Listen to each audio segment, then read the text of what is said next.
Influencer banding setir Kuhap. politik. Jadi 7 bulan yang lalu masih kita bingung bahas.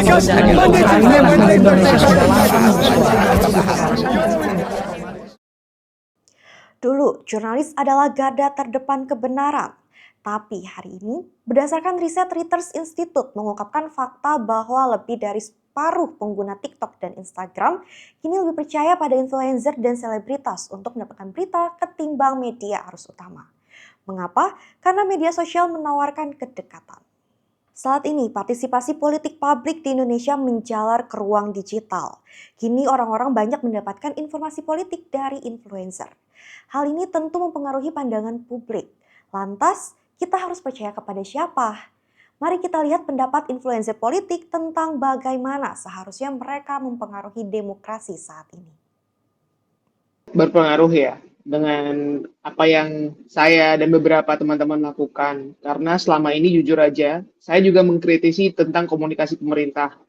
Bagaimana kebijakan-kebijakan publik yang dibuat oleh pemerintah itu tidak disampaikan dengan sempurna kepada masyarakat, sehingga akhirnya muncullah ya salah paham lah daripada apa yang dimaksudkan pemerintah, karena tadi delivery-nya itu tidak sempurna kepada masyarakat, sehingga kita yang mulai bisa memahami itu, kita menyampaikan, meneruskan dengan bahasa yang lebih mudah kepada masyarakat, karena hal-hal seperti ini banyak sekali digunakan oleh orang-orang yang juga punya kepentingan secara politik, terutama untuk diputar, dipelintir, dijadikan sebuah disinformasi yang akhirnya itu yang membuat kebisingan yang selama ini terjadi di media sosial. Di dalam membuat sebuah video yang meluruskan sebuah informasi, itu tentu kita pasti pakai riset dulu. Biasanya disinformasi itu kan kita dapatkan juga adalah dari feedbacknya orang-orang. Tanggung jawab yang harus dipegang oleh masing-masing influencer itu adalah bagaimana apa yang disampaikan itu sesuai dengan data yang sudah terverifikasi dan tervalidasi. Sekalipun saya ngomong, kamu jangan langsung percaya. Kalau misalnya kamu ngeliat konten saya, oh iya, mungkin ada benarnya. Saya cek dulu nih, bener nggak sih beneran yang dia omong itu. Tapi kan, sorry ya, sekali lagi, kebanyakan di Indonesia itu, emosi dulu digunakan, cek fakta belakangan. Balik lagi ke masyarakat Indonesia sendiri. Kami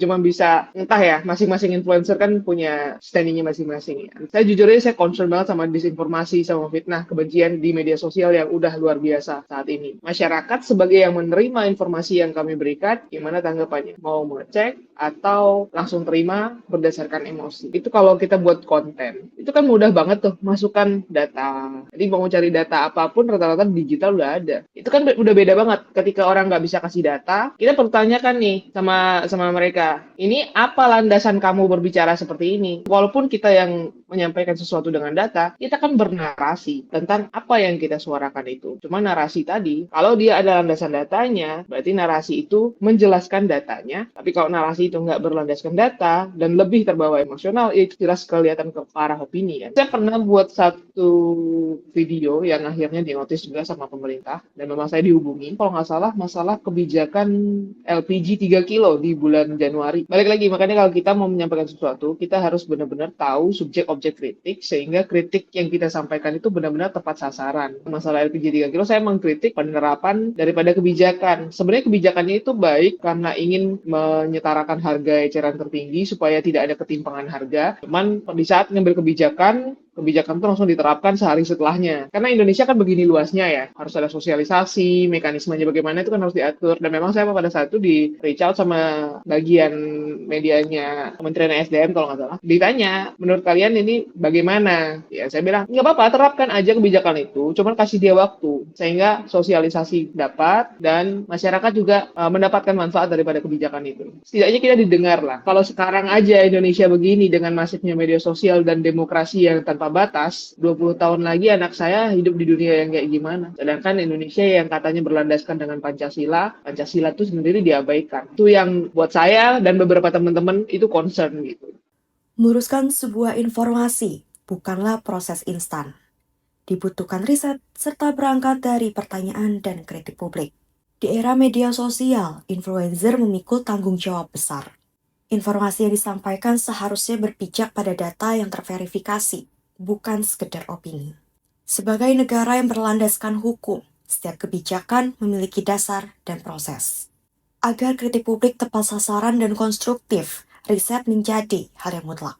Di sisi lain, audiens dituntut lebih kritis. Konten tanpa data patut dipertanyakan.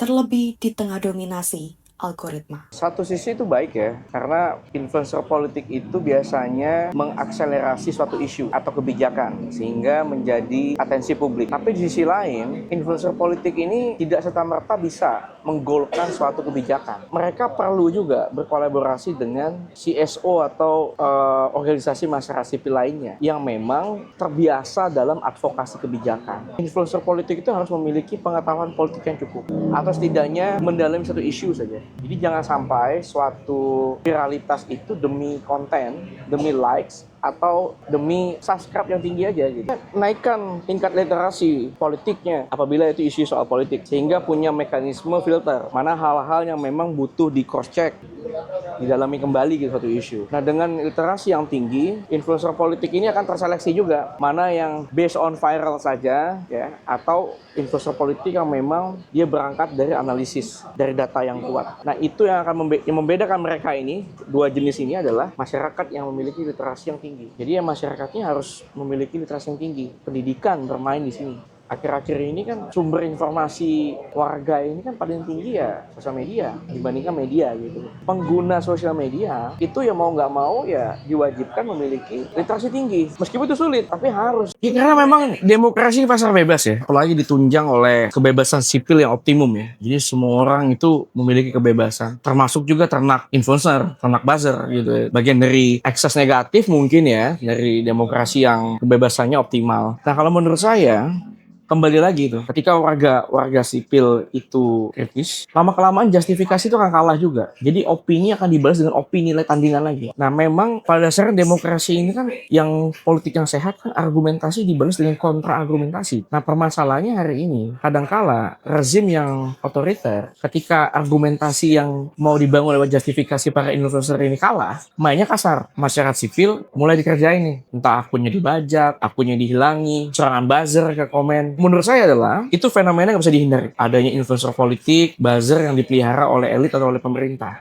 Nah, warga yang berdaya itu memiliki argumentasi yang cukup tajam untuk mengcounter itu semua. Dan warga negara yang berdaya itu memiliki satu payung narasi sehingga itu nggak berjuang sendiri. Karena narasinya sama nih, satu payung. Nah, masalah hari ini warga negara ini tidak memiliki satu payung narasi. Apa yang terjadi? Ya berjuang sendiri-sendiri, makanya gampang dikalahkan. Sampai hari ini kan masyarakat sipil kan belum terkonsolidasi dengan baik ya. Ya karena kita berjuang itu di sektoral aja nih. Kalau payung narasinya ada bahwa demokrasi kita mengalami ancaman, ancamannya apa? Demokrasi menjadi stagnasi, mundur, atau balik ke era otoritarianisme, itu yang akan membangun kesadaran politik bersama. Sama-sama saling jaga. Caranya, itu seberapa sering kita berjumpa dalam ruang publik, seberapa sering kita ngobrol, seberapa sering kita bertukar pikiran. Bagi saya, di era hari ini, perjumpaan yang offline itu lebih, menurut saya, sangat strategik hari ini. Kalau di ruang digital itu kan, ya gampang dimanipulasi ya. Kan? Di ruang yang offline, di ruang yang fisik, kita bisa bertatap muka, memiliki perasaan yang sama. Nah, itu yang membuat kita merumuskan narasi yang sama. Nah, masalahnya seberapa sering kita berjumpa di ruang publik. Untuk masyarakat urban, perkotaan Jakarta, jarang sekali. 17+8, kemana gerakannya sekarang? Hilang. Karena prematur. Kalau kita punya tuntutan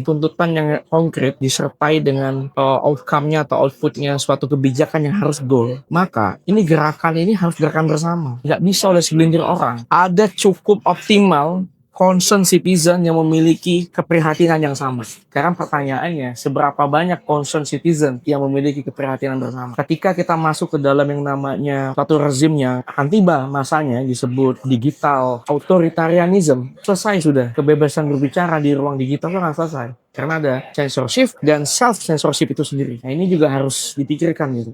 Menurut saya, mumpung belum sampai sana, mari bangun kembali ruang publik yang fisiknya ini. Karena ketika masa itu tiba, akan sulit sekali kita akan berbicara di ruang publik dalam versi digital. Digital itu harus menjadi suatu alat saja, sarana saja. Ketika sarana ini memang sudah tidak memberikan suatu efektivitas dalam gerakan sipil, harus dipikir ulang. Pakai sarana apa lagi gitu. Jadi jangan bergantung pada satu sarana. Kalau mau pendekatan konstitusional, negara kan ada satu di konstitusi jelas. Pendidikan itu adalah urusan publik. negara harus hadir di situ. Tapi permasalahannya kebijakan pendidikan kita kan nggak bagus-bagus amat ya. Banyak bolong-bolongnya. Ganti menteri, ganti kebijakan. Ganti menteri, ada aja kasus korupsinya tuh. Jadi menurut saya tuh jangan sangat bergantung pada negara. Tapi juga bagaimana warga ini saling bantu juga untuk mendorong literasi yang tinggi. Jadi ada yang formal itu negara, lewat pendidikan formal tentunya SD, SMP, SMA, sampai dengan perguruan tinggi. Tapi yang informal, ini tanggung jawab warga nih. Bagaimana membuat forum-forum informal, kelompok-kelompok komunitas-komunitas gitu ya, untuk berbagi pengetahuan, buku-buku yang bisa memberikan amunisi baru bagi kembangan narasi ya, di mindset dan sebagainya gitu. Itu kan tanggung jawab kita sebagai warga negara. Dengan demikian, kehadiran influencer politik tidak bisa dihindari dan membantu untuk membawa isu. Perlu diperhatikan, mereka mengambil posisi keras, pro pemerintah atau anti pemerintah. Kritik tajam dilontarkan tanpa saringan, menciptakan lingkungan yang terpolarisasi. Di tahun 2025 ini, kekuasaan ada di tangan pemilik akun. Pertanyaannya, bukan lagi siapa yang kamu follow, tapi seberapa kritis kamu terhadap apa yang mereka katakan.